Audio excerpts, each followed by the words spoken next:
এই সান্ডার জন্য ফেসবুকে ঢুকতে পারতেছি না। মেহেদির যে ডিজাইন করব, চোখের সামনে শুধু সান্ডা ঘোরাঘুরি করতেছে। তাই আজকে আপনাদের সান্ডার ডিজাইন করে দেখাবো। প্রথমে আমি কলম দিয়ে সান্ডার স্ট্রাকচারটা এঁকে নেই, তারপর মেহেদি দিয়ে সেই কলমের উপর দিয়ে মেহেদির ডিজাইন শুরু করে দেই। এটা টিকটিকি হলো নাকি সান্ডা হলো বুঝতে পারতেছি না। ফেসবুকে যে পরিমাণে সান্ডা ভাইরাল হয়েছে, সবাই গুইলসাপকে এখন সান্ডা মনে করতেছে।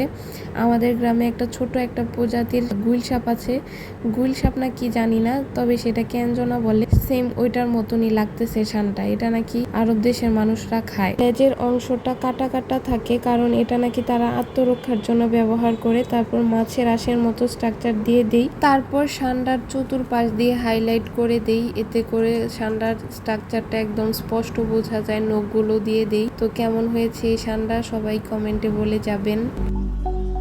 खुद से क्यों बातें करती जाने मन, दिल से तू मेरे बातें करना, क्या हुआ कैसे हुआ